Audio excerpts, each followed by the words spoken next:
Doctor Asif इजहार channel को subscribe करें और बेल आइकन को दबाना न भूलें ताकि हर नई वीडियो की अपडेट्स आप तक पहुंचती रहे।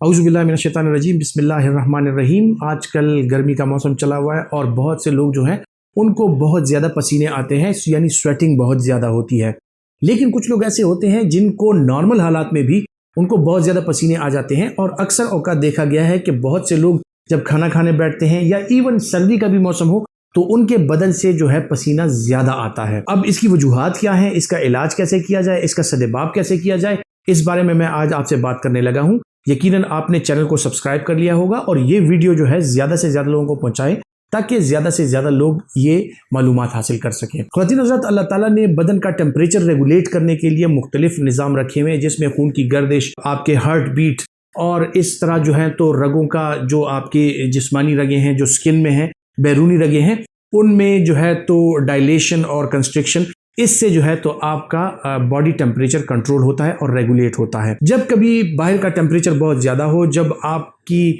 एक्सटर्नल वेसल्स जो हैं, स्किन की वेसल्स, बैरूनी रगें जो हैं वो डायलेट हो जाए, सो ये ब्लड जो है बाहर की तरफ, स्किन की तरफ डायरेक्ट हो जाता है ताकि हीट की जो एक्सचेंज है बाहर माहौल के साथ वो होती रहे। इस दौरान में आपके स्किन की जो स्वेट ग्लैंड्स हैं उससे बहुत ज़्यादा पसीने का अखराज होता है और इससे जो है आपका बदन ठंडा रहता है। तो ये तो एक नॉर्मल मैकेनिज्म है। लेकिन अगर यही मैकेनिज्म आपको कोफ देने लग जाए, आपको तकलीफ देने लग जाए, यानी आप बैठे हैं और आपका पसीना बह रहा है, आप कुछ खाने लगते हैं तो आपका पसीना बहने लगता है, या इवन नॉर्मल मौसम में भी आपका पसीना बहने लग जाए, तो ये यकीनन ही एक तकलीफ दे अमल है। ये क्यों होता है? बहुत से लोग ऐसे होते हैं जिनको मुख्तलिफ किस्म की जहनी और जिस्मानी जो कैफियत होती हैं उनकी वजह से हाइपरहाइड्रोसिस यानी ज़्यादा स्वेटिंग होती है। इनमें वो लोग जो एंजाइटी का शिकार हैं, जो हाइपरथायराइडिज्म का शिकार हैं, उन लोगों में अक्सर औकात ये ज़्यादा होता है। इसके अलावा बदन से जब पसीने का अखराज होता है, ज़्यादातर उन लोगों में होता है जिनमें कोई दायमी बीमारी हो, जिस तरह के हॉजकिंस लिम्फोमा या टीबी की अगर बीमारी हो, तो अगर उसके साथ साथ वेट लॉस भी हो रहा है, सो इन लोगों में ये रात को पसीने से शराबूर हो जाते हैं, लेकिन इन लोगों में बुखार भी साथ होता है और वज़न भी साथ कम हो रहा होता है। सो ये तो ऐसी बीमारियां हैं कि इनकी तशखीस हो जाती है और फिर अगर इनका इलाज किया जाए तो इससे निजात मिल जाती है। लेकिन आते हैं उन लोगों की तरफ जो परफेक्टली नॉर्मल हेल्थ कंडीशन है उनकी और उनको हाइपरहाइड्रोसिस हो रही है, सो उनके क्या मसाइल हो सकते हैं? उनमें जो है तो सबसे पहले जो बुनियादी चीज़ है वो है आपकी बॉडी का सिंपैथेटिक सिस्टम। जो लोग हाइपर होते हैं, जिन लोगों का सिंपैथेटिक सिस्टम हाईली एक्टिवेटेड होता है, और वो लोग जो है वो अक्सर औकात जब भी खाना खाने बैठते हैं या कोई स्पाइसी चीज़ खा लें, सो उनको दो तरह की कैफियत से गुजरना पड़ता है। एक तो उनकी स्वेटिंग स्टार्ट हो जाती है और एक जो है तो उनमें अक्सर औकात उनके बदन पर जो है तो वो खारिश होने लगती है। सो इसको कोलिनर्जिक अर्टिकेरिया कहा जाता है और ये कोलिनर्जिक स्वेटिंग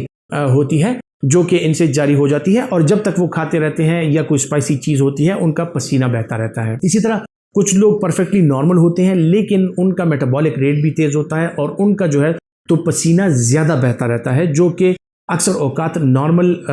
हालात में भी हो सकता है। ऐसे लोगों में जो है तो बदन की नमकियात का अखराज होता है पसीने के ज़रिए, और इन लोगों का जो है तो अक्सर ब्लड प्रेशर लो रहने लगता है क्योंकि वो उनके बदन से जो है नमकियात का अखराज होता है, पानी का अखराज होता है, ज़्यादा पसीना जाता है, और ये लोग जो है इस किस्म की मसाइल का शिकार हो जाते हैं कि उनका बीपी लो रहता है। अक्सर औकात जब आपकी हाथों की हथेलियों पे या पाँव की जो तलियां हैं वहाँ पे अगर आपकी स्वेटिंग ज़्यादा हो या आर्मपिट्स में, सो ये लोग जो है फंगल इन्फेक्शंस का ज़्यादा शिकार होते हैं क्योंकि उनको स्किन प्रॉब्लम्स होने लगती हैं, बदन उनका सारा दिन गीला रहता है और उसमें फंगल ग्रोथ जो होती है वो आसानी से होने लगती है। सो ये लोग फंगल इन्फेक्शंस का ज़्यादा शिकार होते हैं। अब अगर कुछ लोगों में ये मसाइल पाए जाते हैं हाइपरहाइड्रोसिस के, सो उनको क्या करना चाहिए? सबसे बुनियादी चीज़ जो है वो आपको अपनी सफाई का ख्याल रखना चाहिए। आपको दिन में कम से कम 2 दफ़ा नहाना चाहिए और बदन को अच्छी तरह खुश्क करना चाहिए। आपके जो आर्मपिट्स हैं, जो आपके ग्रोइंस हैं, जो आपके गैर ज़रूरी बाल हैं, वो आप फ्रीक्वेंटली साफ़ कराते रहें ताकि सफाई के साथ साथ आपको इस स्वेटिंग से कम सामना हो। इसके अलावा अगर आपको ये चीज़ें ज़्यादा होती हैं या स्वेटिंग ज़्यादा होती हैं, सो आप मुख्तलिफ़ किस्म के जनरल मेजर्स अप्लाई कर सकते हैं कि आप जो है तो नरम कपड़े और लूज फिटिंग वाले कपड़े पहने ताकि वो आपके बदन पे चिपके हुए ना हो, वो हवादार हो और आपके बदन को मुसलसल वो एक ठंडक पहुंचाती रहे। अगर इसके साथ भी कंट्रोल ना हो तो फिर इसके लिए जो है मुख्तलिफ़ किस्म की इमोलियंट्स क्रीम्स और मुख्तलिफ़ किस्म के डिओड्रेंट्स अवेलेबल हैं जिनका आप इस्तेमाल करके आप पसीने की बदबू और इनसे निजात पा सकते हैं। खुसूसन जो आपके आर्मपिट्स हैं वहाँ पे आप जो है तो इमोलियंट्स अप्लाई करके, और वैक्स किस्म की इमोलियंट्स होती हैं जो कि आपकी स्वेटिंग को ब्लॉक कर देती हैं, सो उस वजह से आपको ज़्यादा स्वेटिंग नहीं होती। इन जनरल मेजर्स के अलावा अगर आ जाएं खुराक में, तो खुराक में किन चीज़ों का आपने ख्याल रखना है कि जिन लोगों को ज़्यादा स्वेटिंग होती है उन लोगों को अक्सर औकात गोश्त खाते हुए या जो है तो स्पाइसी चीज़ें खाते हुए उनको ज़्यादा स्वेटिंग होती है, मिर्च मसाले का इस्तेमाल करते हुए उनको ज़्यादा स्वेटिंग होती है। सो ऐसे लोग जो है पानी, मशरूबात, फल और सब्जियों का बहुत ज़्यादा इस्तेमाल करें ताकि उनकी स्वेटिंग कम से कम हो। और इसके अलावा जो है अगर इसके साथ भी उनकी स्वेटिंग कंट्रोल नहीं होती सो उनको हम मुख्तलिफ़ किस्म की दवाइयाँ तजवीज़ करते हैं जो कि इन लोगों की